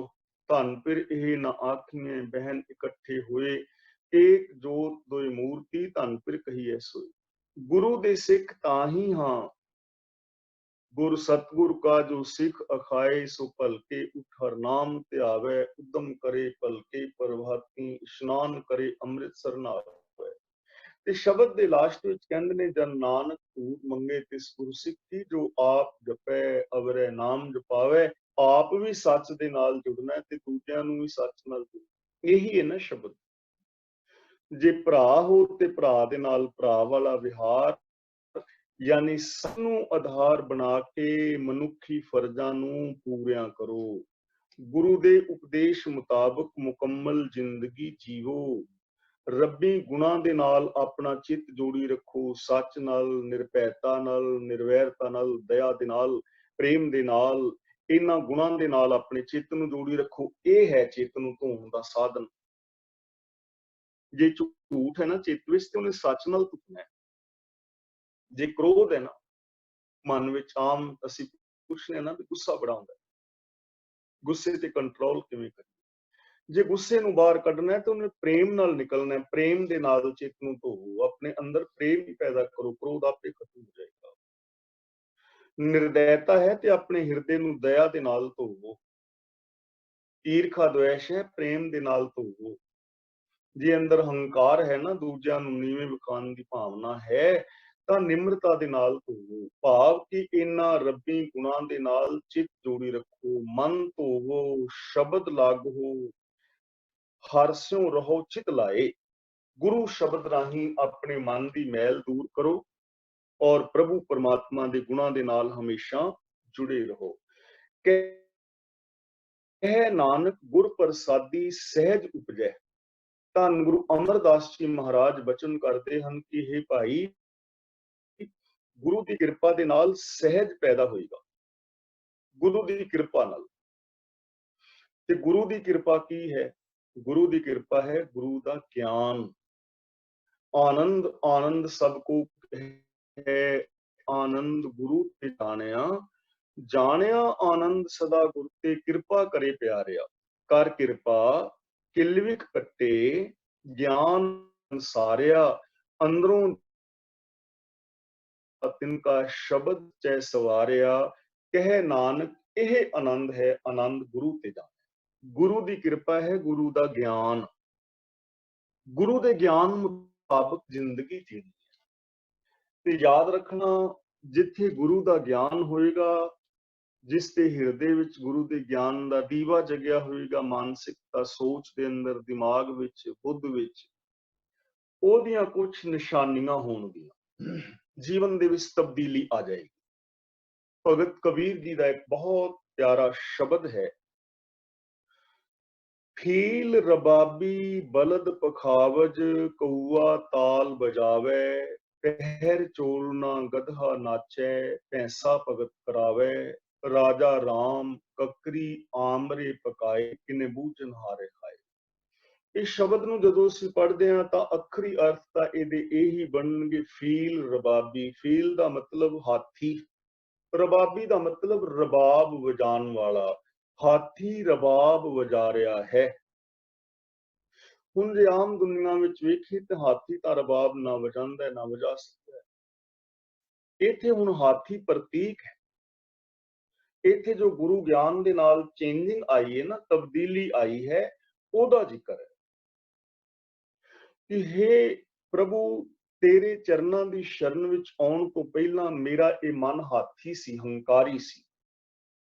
ਹਾਥੀ ਹੰਕਾਰ ਦਾ ਪ੍ਰਤੀਕ ਹੈ, ਕਾਮ ਦਾ ਪ੍ਰਤੀਕ। ਇਹਦੇ ਵਿੱਚ ਕਾਮ ਸੀ, ਇਹਦੇ ਵਿੱਚ ਹੰਕਾਰ ਸੀ। ਇਹ ਦੂਜਿਆਂ ਨੂੰ ਨੀਵਾਂ ਵਿਖਾਉਂਦਾ ਸੀ। ਮੇਰੀ ਬਿਰਤੀ ਸੀ ਹਾਥੀ ਵਾਲੀ। ਲੇਕਿਨ हे ਗੁਰਦੇਵ, ਜਦ ਤੋਂ ਮੈਂ ਤੇਰੇ ਚਰਨਾਂ ਦੀ ਸ਼ਰਨ ਲਈ ਹੈ, ਫੀਲ ਰਬਾਬੀ, ਇਹ ਜਿਹੜਾ ਮੇਰਾ ਮਨ ਹੈ ਰਬਾਬੀ ਬਣ ਗਿਆ ਹੈ। ਕਿ ਰਬਾਬੀ ਪ੍ਰਤੀਕ ਹੈ ਨਿਮਰਤਾ ਦਾ, ਸਿਫਤ ਸਲਾਹ ਦਾ। ਹੋਂ ਢਾਡੀ ਕਾ ਨੀਚ ਜਾਤ, ਹੋਰ ਉੱਤਮ ਜਾਤ ਸਦਾਇਂਦੇ। ਰਬਾਬੀ ਪ੍ਰਤੀਕ ਹੈ ਨਿਮਰਤਾ ਦਾ ਔਰ ਪ੍ਰਭੂ ਦਾ ਯਸ਼ ਗਾਉਣ ਦਾ। ਤਾਂ हे ਮਾਲਕ, ਮੇਰਾ ਮਨ ਪਹਿਲਾਂ ਹਾਥੀ ਵਰਗਾ ਹੰਕਾਰੀ ਸੀ, ਪਰ ਜਿਸ ਦਿਨ ਦਾ ਮੈਂ ਤੇਰੇ ਚਰਨਾਂ ਦੀ ਸ਼ਰਨ ਵਿੱਚ ਆਇਆ, ਮੇਰਾ ਮਨ ਨਿਮਾਣਾ ਹੋ ਗਿਆ, ਸਿਫਤ ਸਲਾਹ ਕਰਨ ਵਾਲਾ ਬਣ ਗਿਆ ਹੈ। ਫੀਲ ਰਬਾਬੀ ਬਲਦ ਪਖਾਵਜ। ਪਖਾਵਜ ਇੱਕ ਸਾਜ਼ ਹੈ ਢੋਲਕੀ ਵਰਗਾ, ਜੋ ਇੱਕ ਪਾਸਿਓਂ ਬਿਲਕੁਲ ਛੋਟਾ ਜਿਹਾ ਉਸਦਾ ਮੂੰਹ ਹੁੰਦਾ, ਦੂਜੇ ਪਾਸੇ ਕੁੜਾ ਉਹਦਾ ਥੋੜਾ ਵੱਡਾ ਹੁੰਦਾ, ਤੇ ਪਖਾਵਜ ਬਚਾਉਣਾ ਥੋੜਾ ਔਖਾ ਵੀ ਹੈ। ਹੁਣ ਮੇਰਾ ਮਨ ਬਲਦ ਪਖਾਵਜ, ਪਹਿਲਾਂ ਮੇਰਾ ਮਨ ਬੈਲ ਵਰਗਾ ਸੀ, ਜਿਹਨੂੰ ਪੰਜਾਬੀ ਵਿੱਚ ਢੱਗਾ ਵੀ ਕਹਿੰਦੇ ਨੇ, ਢੱਗੇ ਵਰਗਾ, ਬੈਲ ਵਰਗਾ। ਤੇ ਬੈਲ ਦਾ ਸੁਭਾਅ ਹੁੰਦਾ ਹੈ ਸੁਸਤ। ਤੁਸੀਂ ਸਾਰੇ ਕਿਸਾਨ ਵੀਰ ਰਹੇ, ਤੁਹਾਡੇ ਵਿੱਚੋਂ ਬਹੁਤੇ ਵੀਰਾਂ ਨੇ ਹਲ ਵਾਇਆ ਹੋਏਗਾ, ਮੈਂ ਖੁਦ ਵਾਹੁੰਦਾ ਰਿਹਾ ਹਲ। ਖੂਹ ਜੋਈਦਾ ਸੀ ਨਾ, ਕਈ ਵਾਰੀ ਕਈ ਬੈਲ ਹੁੰਦੇ ਸਨ, ਬਹਿ ਜਾਂਦੇ ਸਨ। 10 ਗੇੜੇ ਕੱਢਣੇ ਉਹਨਾਂ ਨੇ, ਬਹਿ ਜਾਣਾ, ਫਿਰ ਉਹਨਾਂ ਨੂੰ ਕੁੱਟਣਾ, ਬੇਸ਼ੱਕ ਨਹੀਂ ਸਨ ਉੱਠਦੇ। ਹਲ ਵਜਾਉਣਾ, ਥੋੜੀ ਦੇਰ ਬਾਅਦ ਕਈ ਬੈਲ ਬਹਿ ਜਾਂਦੇ ਸਨ। ਬੈਲ ਦਾ ਸੁਭਾਅ ਹੈ ਸੁਸਤ। ਕਹਿੰਦੇ ਨੇ ਕਿਸੇ ਕਿਸਾਨ ਦਾ ਬੈਲ ਖੂਹ ਦੇ ਵਿੱਚ ਜੋਇਆ ਤੇ ਉਹ ਬਹਿ ਗਿਆ, ਤੇ ਉਹਨੇ ਕੁੱਟਿਆ ਨਹੀਂ, ਉਹਨੂੰ ਖੋਲਿਆ, ਨੱਥ ਤੋਂ ਫੜਿਆ ਤੇ ਪੈਲੀ ਵਿੱਚ ਲੈ ਗਿਆ। ਕਹਿਣ ਲੱਗਾ ਵੀ ਬਹਿ ਤੇ ਬੇਸ਼ੱਕ ਜਾ, ਪਰ ਪਹਿਲਾਂ ਆਪਣਾ ਪੀਛਾ ਤੇ ਵੇਖ ਲੈ ਵੀ ਪਿਆਇਆ ਕਿੰਨਾ, ਕਿ ਹਲ ਤੇ ਪਾਣੀ ਪਹੁੰਚਿਆ ਵੀ। ਸੁਸਤ ਸੁਭਾਅ। ਇੱਥੇ ਬੈਲ ਦਾ ਮਤਲਬ ਮੇਰਾ ਸੁਭਾਅ ਸੁਸਤ ਸੀ, ਮੈਂ ਬੈਲ ਵਰਗਾ ਸਾਂ। ਕੋਈ ਕੰਮ ਉਦਮ ਨਾ ਕਰਦਾ। ਪਰ ਜਦ ਤੋਂ ਤੇਰੀ ਸ਼ਰਨ ਵਿੱਚ ਆਇਆ, ਬਲਦ ਪਖਾਵਜ, ਮੇਰਾ ਇਹ ਮਨ ਪਖਾਵਜ ਵਜਾਉਣ ਵਾਲਾ ਬਣ ਗਿਆ ਹੈ, ਵਜੰਤਰੀ ਬਣ ਗਿਆ ਹੈ। ਬੜੀ ਤੀਬਰਤਾ ਚਾਹੀਦੀ ਹੈ, ਚੁਸਤੀ ਚਾਹੀਦੀ ਹੈ। ਪਖਾਵਜ ਵਜਾਉਣ ਵਿੱਚ ਉਦਮੀ ਬਣ ਗਿਆ ਹੈ ਮੇਰਾ ਮਨ। ਪਹਿਲਾਂ ਸਵੇਰੇ ਉੱਠਿਆ ਨਹੀਂ ਸੀ ਜਾਂਦਾ, ਕਿਰਤ ਕਰਨ ਨੂੰ ਮਨ ਨਹੀਂ ਸੀ ਕਰਦਾ, ਬਾਣੀ ਪੜਨ ਨੂੰ ਮਨ ਨਹੀਂ ਸੀ ਕਰਦਾ, ਕਿਤੇ ਸੇਵਾ ਵਿੱਚ ਚਿੱਤ ਨਹੀਂ ਸੀ ਲੱਗਦਾ। ਪਰ ਹੇ ਮਾਲਕ, ਜਦ ਦਾ ਮੈਂ ਤੇਰੇ ਚਰਨਾਂ ਦੀ ਸ਼ਰਨ ਵਿੱਚ ਆਇਆ, ਤੇਰੇ ਤੋਂ ਮੈਨੂੰ ਗਿਆਨ ਦੀ ਦਾਤ ਮਿਲੀ ਹੈ, ਮੇਰਾ ਮਨ ਉਦਮੀ ਬਣ ਗਿਆ ਹੈ। ਹੁਣ ਮੈਂ ਉਦਮ ਦੇ ਨਾਲ ਕਿਸੇ ਦਾ ਸਹਿਯੋਗ ਕਰਦਾ ਹਾਂ, ਉਦਮ ਦੇ ਨਾਲ ਆਪਣਾ ਕਿਰਤ ਕਰਦਾ ਹਾਂ। ਹੁਣ ਮੈਂ ਆਪਣਾ ਕੰਮ ਆਪ ਕਰ ਲੈਣਾ। ਅਸੀਂ ਆਮ ਘਰਾਂ ਵਿੱਚ ਵਹਿੰਦੇ ਆ ਨਾ, ਆਵਾਜ਼ ਮਾਰੀ ਘਰ ਵਾਲੀ ਨੂੰ, ਚਾਹ ਫੜਾ ਦੇਈ, ਉਹ ਵਿਚਾਰੀ ਚਾਹ ਲੈ ਕੇ ਆਉਂਦੀ, ਉਹ ਸੌਰੀ ਮੈਨੂੰ ਯਾਦ ਨਹੀਂ ਰਿਹਾ, ਜਾਂਦੀ ਆ ਬਟਨ ਨੂੰ ਦੱਬ ਦੇਈ ਜਰਾ, ਬਲਬ ਜਗਾ ਦਿੰਦੀ। ਫਿਰ ਅਸੀਂ ਆਵਾਜ਼ ਮਾਰਨੇ, ਉਹ ਸੌਰੀ ਮੈਂ ਤੈਨੂੰ ਤਕਲੀਫ ਦੇ ਰਿਹਾ, ਜਰਾ ਪੱਖੇ ਦਾ ਬਟਨ ਵੀ ਔਨ ਕਰ ਦਿੰਦੀ, ਪੱਖਾ ਚਲਾ ਦਿੰਦੀ ਹੈ। ਗਲਾਸ ਵੀ ਲੈ ਜਾਈ ਚਾਹ ਵਾਲਾ, ਉਹ ਚਾਹ ਵਾਲਾ ਗਲਾਸ ਲੈ ਜਾਂਦੀ ਹੈ। ਉਹ ਏਦਾਂ ਕਰੀਆਂ, ਮੈਨੂੰ ਪੈਨ ਫੜਾਈ ਜਰਾ, ਕਾਪੀ, ਉਹ ਪੈਨ ਕਾਪੀ ਅੱਛਾ ਜਾਂਦੀ ਆ ਨਾ, ਕੰਬਲ ਵੀ ਤੈ ਲਾ ਗਏ। ਹੁਣ ਜਿਹੜਾ ਬੰਦਾ ਆਪਣਾ ਸਵਿਚ ਨਹੀਂ ਔਨ ਕਰ ਦਿੰਦਾ, ਆਪਣਾ ਕੰਬਲ ਤੈ ਨਹੀਂ ਕਰ ਪਾ ਰਿਹਾ, ਉਹ ਬੰਦਾ ਪੰਥ ਨੂੰ ਕੀ ਸੁਧਾਰੇਗਾ ਔਰ ਬਾਕੀ ਕੰਮ ਕੀ ਕਰੇਗਾ? ਉਦਮ, ਜ਼ਿੰਦਗੀ ਵਿੱਚ ਉਦਮ ਚਾਹੀਦਾ ਹੈ। ਤਾਂ ਕਬੀਰ ਜੀ ਕਹਿੰਦੇ ਨੇ, ਮੇਰੇ ਅੰਦਰ ਚੇਂਜਿੰਗ ਆਈ ਹੈ। ਪਹਿਲਾਂ ਮੈਂ ਬੈਲ ਵਰਗਾ ਸੁਸਤ ਸਾਂ, ਲੇਕਿਨ ਹੁਣ ਮੇਰੀ ਜ਼ਿੰਦਗੀ ਵਿੱਚ ਉਦਮ ਆ ਗਿਆ ਹੈ, ਉਤਸ਼ਾਹ ਪੈਦਾ ਹੋ ਗਿਆ ਹੈ। ਉਤਸ਼ਾਹ ਨਾਲ ਕੰਮ ਕਰਨਾ, ਆਪਣ ਹੱਥੀਂ ਆਪਣਾ ਆਪੇ ਹੀ ਕਾਜ ਸਵਾਰੇ। ਬਲਦ ਪਖਾਵਜ, ਕਊਆ ਤਾਲ ਬਜਾਵੇ, ਪਹਿਲਾਂ ਮੇਰਾ ਮਨ ਕਾਂ ਵਰਗਾ ਸੀ, ਲੇਕਿਨ ਹੁਣ ਕਾਂ ਜਿਹੜਾ ਮੇਰਾ ਮਨ ਕਾਂ ਨਹੀਂ ਰਿਹਾ, ਹੁਣ ਤਾਲ ਵਜਾਉਂਦਾ ਹੈ, ਤਾਲ ਦੇ ਅੰਦਰ ਹੈ ਪੂਰਾ। ਕਾਂ ਕਾਂ ਐਵੇਂ ਨਹੀਂ ਕਰਦਾ ਫਿਰਦਾ, ਹੁਣ ਮੈਂ ਸੁਰ ਦੇ ਵਿੱਚ ਹਾਂ। ਹੁਣ ਮੈਨੂੰ ਪਤਾ ਹੈ, ਮੈਂ ਪਹਿਰ ਚੋਲਣਾ ਗਧਾ ਨਾਚੇ, ਪਹਿਲਾਂ ਮੇਰਾ ਮਨ ਗਧੇ ਦੀ ਤਰ੍ਹਾਂ ਸੀ, ਐਵੇਂ ਹੀਂਗਦਾ ਸੀ, ਕਿਸੇ ਨੂੰ ਦਲੱਤੇ ਮਾਰ ਹੀਂਗਦੇ ਫਿਰਨਾ, ਸਵਾਹ ਦੇ ਵਿੱਚ ਲੇਟਣਾ, ਘੱਟੇ ਦੇ ਵਿੱਚ ਲੇਟਣਾ। ਹੋਤੇ ਦਾ ਪਤਾ ਨਾ ਪ੍ਰਤੀਕ ਹੈ ਬੇਵਕੂਫੀ ਦਾ। ਮੇਰੇ ਅੰਦਰ ਬੇਵਕੂਫੀਆਂ ਸੀ, ਮੈਂ ਮੂਰਖਤਾ ਕਰਦਾ ਸੀ। ਕਿੰਨੇ ਕਰਮ ਕਾਂਡ ਮੈਂ ਆਪਣੇ ਗਲ ਵਿੱਚ ਜੰਜਾਲ ਪਾਏ ਹੋਏ ਸਨ। ਜਿੰਨੇ ਵੀ ਕਰਮ ਕਾਂਡ ਨੇ, ਜੰਜਾਲ ਹੀ ਨੇ, ਹੋਰ ਕੀ। ਇਹਨਾਂ ਦੇ ਨਾਲ ਅੱਜ ਤੱਕ ਕੀ ਨਿਕਲਿਆ ਹੈ? ਲੇਕਿਨ ਹੇ ਮੇਰੇ ਪ੍ਰਭੂ, ਜਿਸ ਦਿਨ ਦਾ ਮੈਂ ਤੇਰੇ ਚਾਹਾਂ, ਹੁਣ ਮੇਰੇ ਮਨ ਨੇ ਤੇਰੇ ਗੁਣਾਂ ਦਾ ਚੋਲਾ ਪਾ ਲਿਆ ਹੈ ਤੇ ਨੱਚਦਾ ਫਿਰਦਾ ਹੈ। ਪਹਿਰ ਚੋਲਣਾ ਗਧਾ ਨਾਚੈ, ਨਾਚੇ ਦਾ ਮਤਲਬ ਉਤਸ਼ਾਹ ਦੇ ਅੰਦਰ ਹੈ। ਉਤਸ਼ਾਹ ਤੋਂ ਬਿਨਾਂ ਨੱਚਿਆ ਨਹੀਂ ਨਾ ਜਾਂਦਾ। ਇੱਥੇ ਨੱਚਣਾ ਕੀ ਹੈ? ਨਾਚ ਰੇ ਮਨ ਗੁਰ ਕੇ ਆਗੇ, ਗੁਰੂ ਦੀ ਰਜ਼ਾ ਵਿੱਚ ਤੁਰਨਾ, ਉਤਸ਼ਾਹ ਦੇ ਅੰਦਰ ਰਹਿਣਾ, ਚੜ੍ਹਦੀ ਕਲਾ ਦੇ ਅੰਦਰ। ਮੇਰਾ ਮਨ ਐ ਨੱਚਦਾ ਫਿਰਦਾ ਹੈ, ਚੜ੍ਹਦੀ ਕਲਾ ਵਿੱਚ, ਉਤਸ਼ਾਹ ਵਿੱਚ। ਇਹ ਚੇਂਜਿੰਗ ਆਈ ਹੈ ਗੁਰੂ ਦੇ ਗਿਆਨ ਦੇ ਨਾਲ। ਨਾਲ ਕਹਿੰਦੇ ਨੇ, ਰਾਜਾ ਰਾਮ ਕਕਰੀ ਅੰਬਰੇ ਪਕਾਏ। ਇਸ ਦਾ ਪਾਠ ਕਰੀਬ 99% ਵੀਰ ਭੈਣਾ ਪਾਠੀ ਵੀਰੇ ਕਰਦੇ ਨੇ। ਰਾਜਾ ਰਾਮ ਕਕਰੀਆ ਬਰੇ ਪਕਾਏ, ਤੇ ਪਦਛੇਦ ਵੀ ਐਵੇਂ ਹੀ ਕੀਤਾ ਹੋਇਆ ਹੈ। ਜੋ ਪਦਛੇਦ ਕਰਨ ਲੱਗਿਆ ਥੋੜੀ ਗਲਤੀ ਹੋਈ ਹੈ। ਇਹਦਾ ਪਾਠ ਹੈ, ਰਾਜਾ ਰਾਮ ਕਕਰੀ ਆਮਰੇ ਪਕਾਏ। ਕਕਰੀਆ ਬਰੇ ਨਹੀਂ, ਬਰੇ ਦਾ ਮਤਲਬ ਬਣ ਜਾਏਗਾ ਵੜੇ। ਇਹ ਅਰਥ ਬਣੇਗਾ ਵੀ ਰਾਜੇ ਰਾਮ ਨੇ ਕੜਕਵੇਂ ਪਕੌੜੇ ਤਲੇ ਨੇ, ਵੜੇ ਬਣਾਏ। ਇੱਥੇ ਵੜਿਆਂ ਪਕੌੜਿਆਂ ਦੀ ਗੱਲ ਨਹੀਂ ਹੈ। ਕਕਰੀ, ਕਕਰੀ ਦਾ ਮਤਲਬ ਕਕੜੀ, ਅੱਕ ਦੀ ਅੰਬਾਖੜੀ, ਅੱਕ ਦੀ ਡੋਡੀ। ਤੁਸੀਂ ਵੇਖਿਆ ਹੋਣਾ ਪਿੰਡਾਂ ਵਿੱਚ, ਇੰਡੀਆ ਦੇ ਵਿੱਚ ਅੱਕ ਡੋਡੀਆਂ ਹੁੰਦੀਆਂ ਨਾ, ਅੰਬ ਵਰਗੀਆਂ ਲੱਗਦੀਆਂ ਨੇ, ਲੇਕਿਨ ਕੁੜੱਤਨ ਹੈ। ਜੇ ਕਿ ਉਹ ਖਾ ਲਵੇ ਤੇ ਮੌਤ ਵੀ ਹੋ ਸਕਦੀ ਹੈ, ਜ਼ਹਿਰ ਹੈ ਨਿਰਾ। ਹੁਣ ਕਬੀਰ ਜੀ ਕਹਿੰਦੇ ਨੇ, ਪਹਿਲਾਂ ਮੇਰੇ ਮਨ ਦੇ ਅੰਦਰ ਬਨਾਵਟ ਸੀ, ਅੱਕ ਦੀ ਅੰਬਾਖੜੀ ਵਰਗਾ, ਕੌੜਾ ਸੀ, ਬਾਹਰੋਂ ਅੰਬ ਵਰਗਾ ਲੱਗਦਾ ਸੀ, ਲੇਕਿਨ ਹੈ ਕੌੜਾ ਸੀ। ਕਿੰਨੇ ਲੋਕ ਨੇ ਜਿਹੜੇ ਬਾਹਰੋਂ ਬੜੇ ਚੰਗੇ ਲੱਗਦੇ ਨੇ, ਚਿੱਟੇ ਚੋਲੇ ਪਾਏ, ਮਾਲਾ ਪਾਈਆਂ, ਖੜਾਵਾਂ ਪਾਈਆਂ ਨੇ, ਲੇਕਿਨ ਕਰਤੂਤਾਂ ਮਾੜੀਆਂ ਨੇ। ਆਮ ਬੰਦਾ ਵੇਖ ਲਓ, ਪਹਿਨਾਵਾ ਬੜਾ ਚੰਗਾ ਹੁੰਦਾ, ਪੈਂਟ ਸ਼ਰਟ ਬਹੁਤ ਵਧੀਆ ਪਾਈ ਹੈ, ਕੋਟ ਪਾਇਆ ਹੈ, ਟਾਈ ਲਾਈ ਹੈ, ਬੜਾ ਐਨ ਅਪ ਟੂ ਡੇਟ ਹੋਏ ਨੇ, ਲੇਕਿਨ ਬੁਲਾ ਕੇ ਦੇਖੋ ਨਾਲ ਦੇ ਨਾਲ ਅੱਗੋਂ ਭੈੜਾ ਬੋਲਣਗੇ। ਬਾਹਰੋਂ ਬੰਦਾ ਬੜਾ ਚੰਗਾ ਲੱਗ ਰਿਹਾ ਹੈ, ਮਾਨਸਿਕਤਾ ਬੜੀ ਭੈੜੀ। ਮੇਰਾ ਮਨ ਅੱਕ ਦੀ ਅੰਬਾਖੜੀ ਵਰਗਾ ਕੌੜਾ, ਜ਼ਹਿਰੀਲਾ, ਮੇਰੇ ਅੰਦਰ ਈਰਖਾ, ਦ્વેષ, ਵੈਰ, ਵਿਰੋਧ ਭਰੀ ਪਈ ਸੀ। ਪਰ ਜਿਸ ਦਿਨ ਦਾ ਤੇਰੀ ਸ਼ਰਨ ਵਿੱਚ ਆਇਆ, ਰਾਜਾ ਰਾਮ ਕਕਰੀ ਆਮਰੇ ਪਕਾਏ। ਆਮਰੇ ਦਾ ਮਤਲਬ ਅੰਬ, ਪਕਾਏ ਹੋਏ ਦਾ ਮਤਲਬ ਪੱਕੇ। ਮੇਰਾ ਮਨ ਹੁਣ ਐਨ ਪੱਕੇ ਅੰਬਾਂ ਵਰਗਾ ਮਿੱਠਾ ਹੋ ਗਿਆ, ਬਿਲਕੁਲ ਮਿੱਠਾ। ਬਾਹਰੋਂ ਵੀ ਅੰਬ ਅੰਬ ਹੀ ਹੈ, ਅੰਦਰੋਂ ਵੀ ਅੰਬ ਅੰਬ ਹੈ, ਮਿੱਠਾ ਹੈ। ਯਾਨੀ ਮੇਰੇ ਅੰਦਰ ਮਿਠਾਸ ਪੈਦਾ ਹੋ ਗਈ ਹੈ। ਹੁਣ ਅੱਕ ਵਾਲੀ ਕੁੜੱਤਨ ਨਹੀਂ ਰਹੀ, ਇਹ ਚੇਂਜਿੰਗ ਆਈ ਹੈ। ਤਾਂ ਅਸੀਂ ਵੀ ਬਾਣੀ ਪੜ੍ਹ ਰਹੇ ਹਾਂ, ਬਾਣੀ ਸੁਣ ਰਹੇ ਹਾਂ, ਬਾਣੀ ਵਿਚਾਰ ਰਹੇ ਹਾਂ, ਧਰਮ ਦੇ ਆਸ਼ੇ ਅਨੁਸਾਰ ਚੱਲ ਰਹੇ ਹਾਂ, ਤਾਂ ਵੇਖਣਾ ਇਹ ਹੈ ਕਿ ਚੇਂਜਿੰਗ ਕੀ ਆਈ ਹੈ, ਬਦਲਾਵ ਕੀ ਆਇਆ। ਕਹਿ ਨਾਨਕ ਗੁਰ ਪ੍ਰਸਾਦੀ ਸਹਿਜ ਉਪਜੈ। ਗੁਰੂ ਜੀ ਕਹਿੰਦੇ ਨੇ ਗੁਰੂ ਦੀ ਕਿਰਪਾ ਨਾਲ, ਗੁਰੂ ਦੇ ਗਿਆਨ ਦੇ ਨਾਲ ਜ਼ਿੰਦਗੀ ਵਿੱਚ ਸਹਿਜ ਪੈਦਾ ਹੋਏਗਾ। ਸਹਿਜ ਦਾ ਮਤਲਬ ਮਨ, ਬਚਨ ਔਰ ਕਰਮ ਦੇ ਅੰਦਰ ਇਕਸਾਰਤਾ ਆਏਗੀ। ਗੁਰੂ ਦੇ ਗਿਆਨ ਮੁਤਾਬਕ ਜ਼ਿੰਦਗੀ ਜੀਵਿਆਂ ਬੰਦਾ ਸਚਿਆਰ ਹੋਏਗਾ। ਗੁਰੂ ਦੇ ਗਿਆਨ ਮੁਤਾਬਕ ਜੀਵਿਆਂ ਬੰਦਾ ਰੱਬ ਵਰਗਾ ਹੋ ਜਾਏਗਾ। ਰੱਬ ਦੇ ਅੰਦਰ ਭੇਦ ਹੋ ਕੇ ਜਿਉਂ ਜਲ ਮਹਿ ਜਲ ਆਏ ਖਟਾਨਾ, ਤਿਉਂ ਜੋਤੀ ਸੰਗ ਜੋਤ ਸਮਾਨਾ। ਕਹਿ ਨਾਨਕ ਗੁਰ ਪ੍ਰਸਾਦੀ ਸਹਿਜ ਉਪਜੈ। ਗੁਰੂ ਦੇ ਗਿਆਨ ਰਾਹੀਂ ਕਿਰਪਾ ਨਾਲ ਸਹਿਜ ਪੈਦਾ ਹੋਣਾ ਸੀ। ਜੇ ਤਾਂ ਸਹਿਜ ਪੈਦਾ ਹੋ ਗਿਆ, ਤੌਖਲੇ ਚਲੇ ਗਏ ਨੇ, ਸਹਿਮ ਖਤਮ ਹੋ ਗਏ ਨੇ, ਸੰਸੇ ਮਿਟ ਗਏ ਨੇ, ਕਨਫਿਊਜ਼ਨ ਖਤਮ ਹੋ ਗਈ ਹੈ, ਸੱਚ ਨਾਲ ਜੁੜ ਗਏ ਆ, ਅੰਦਰ ਖੇੜਾ ਬਣ ਗਿਆ, ਤਾਂ ਸਮਝ ਲੈਣਾ ਗੁਰੂ ਦੇ ਗਿਆਨ ਮੁਤਾਬਕ ਜ਼ਿੰਦਗੀ ਜੀ ਰਹੇ ਹਾਂ। ਤੇ ਜੇ ਹਾਲੇ ਸੰਸੇ ਹੀ ਨੇ, ਜੇ ਹਾਲੇ ਭਰਮ ਹੀ ਨੇ, ਜੇ ਹਾਲੇ ਨਿੱਕੇ ਨਿੱਕੇ ਕਰਮਾਂ ਵਿੱਚ ਝੀੜ ਰਹੇ ਹਾਂ, ਤਾਂ ਇਹਦਾ ਮਤਲਬ ਗੁਰਬਾਣੀ ਤੇ ਅਮਲ ਨਹੀਂ ਹੋਇਆ, ਸਹਿਜ ਨਹੀਂ ਪੈਦਾ ਹੋਇਆ।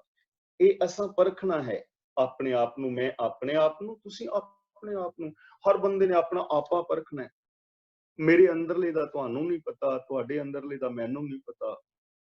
ਇਸ ਲਈ ਆਪਣੇ ਆਪੇ ਨੂੰ ਪਰਖਣਾ ਹੈ। ਬੰਦੇ ਖੋਜ ਦਿਲ ਹਰ ਰੋਜ਼, ਨਾ ਫਿਰ ਪਰੇਸ਼ਾਨੀ ਮਾਹੇ। ਤਾਂ ਕਹਿ ਨਾਨਕ ਗੁਰ ਪ੍ਰਸਾਦੀ ਸਹਿਜ ਉਪਜੈ। ਇਹ ਸਹਿਸਾ ਇਵ ਜਾਏ। ਇਹ ਜਿਹੜਾ ਸੰਸਾ ਹੈ ਨਾ ਅੰਦਰ ਬਣਿਆ, ਤੌਖਲੇ ਬਣੇ ਨੇ, ਕਨਫਿਊਜ਼ਨ ਬਣੀ ਹੈ, ਕਦੇ ਮੈਂ ਕਰ ਲਵਾਂ ਤੇ ਕਦੇ ਉਹ ਕਰ ਲਵਾਂ। ਇਹ ਸੰਸੇ, ਇਹ ਵਹਿਮ, ਇਹ ਭਰਮ, ਇਹ ਅੰਧ ਵਿਸ਼ਵਾਸ, ਇਹ ਤੌਖਲੇ ਗੁਰੂ ਦੇ ਗਿਆਨ ਮੁਤਾਬਕ ਚਲੇ ਜਾਣਗੇ। ਤੇ ਜਿਸ ਦਿਨ ਮਨ ਪਵਿੱਤਰ ਹੋ ਜਾਏਗਾ, ਸੰਸੇ ਚਲੇ ਜਾਣਗੇ, ਉਸ ਦਿਨ ਜੀਵਨ ਦੇ ਅੰਦਰ ਆਨੰਦ ਪੈਦਾ ਹੋ ਜਾਏਗਾ ਤੇ ਅਸੀਂ ਕਹਿ ਸਕਾਂਗੇ, ਆਨੰਦ ਪਿਆ ਮੇਰੀ ਮਾਏ, ਸਤਿਗੁਰੂ ਮੈਂ ਪਾਇਆ। ਤਾਂ ਗੁਰਦੇਵ ਪਾਤਸ਼ਾਹ ਇੱਕ ਐਸੇ ਸਮਾਜ ਦੀ ਸਿਰਜਣਾ ਕਰਨੀ ਚਾਹੁੰਦੇ ਨੇ, ਜਿਸ ਸਮਾਜ ਦੇ ਅੰਦਰ ਸੰਸੇ ਨਾ ਹੋਣ, ਡਰ ਨਾ ਹੋਣ, ਭਰਮ ਨਾ ਹੋਵੇ, ਬੇਵਿਸ਼ਵਾਸੀ ਨਾ ਹੋਵੇ, ਇਨਸਾਨ ਰੱਬ ਵਰਗਾ ਹੋਵੇ, ਹਰ ਇਨਸਾਨ ਖੁਸ਼ ਹੋਵੇ, ਹਰ ਇਨਸਾਨ ਪ੍ਰਸੰਨ ਹੋਵੇ, ਹਰ ਇਨਸਾਨ ਆਨੰਦਿਤ ਹੋਵੇ, ਹਰ ਇਨਸਾਨ ਦਾ ਵਿਹਾਰ ਸੱਚਾ ਸੁੱਚਾ ਸਚਿਆਰਤਾ ਵਾਲਾ ਹੋਵੇ, ਔਰ ਹਰ ਇਨਸਾਨ ਹਰ ਥਾਂ ਤੇ ਹਰੀ ਨੂੰ ਤੱਕ ਸਕਦਾ ਹੋਵੇ, ਉਹਦੇ ਅੰਦਰ ਰੱਬੀ ਗੁਣ ਹੋਣ, ਔਰ ਬੰਦਾ ਰੱਬ ਵਰਗਾ ਹੋ ਕੇ ਜੀ ਸਕੇ। ਐਸਾ ਇਨਸਾਨ ਗੁਰੂ ਜੀ ਬਣਾਉਣਾ ਚਾਹੁੰਦੇ ਨੇ। ਐਸੇ ਇਨਸਾਨਾਂ ਵਾਲੇ ਸਮਾਜ ਦੀ ਸਿਰਜਣਾ ਕਰਨਾ ਚਾਹੁੰਦੇ ਨੇ। ਗੁਰੂ ਪਾਤਸ਼ਾਹ ਜੀ ਰਹਿਮਤ ਕਰੇ ਕਿ ਅਸੀਂ ਗੁਰੂ ਜੀ ਦੇ ਇਸ ਆਸ਼ੇ ਨੂੰ ਸਮਝੀਏ ਔਰ ਅਸੀਂ ਗੁਰਬਾਣੀ ਅਨੁਸਾਰ ਜ਼ਿੰਦਗੀ ਜੀਣ ਦਾ ਯਤਨ ਕਰੀਏ। ਆ ਜਿਹੜੀਆਂ ਨਿੱਕੀਆਂ ਨਿੱਕੀਆਂ ਗੱਲਾਂ ਨੇ, ਇਹਨਾਂ ਤੋਂ ਅਸੀਂ ਉਤਾਂ ਉੱਠੀਏ, ਕਿਉਂਕਿ ਸਾਡੀ ਮੰਜ਼ਿਲ ਬਹੁਤ ਉੱਚੀ ਹੈ।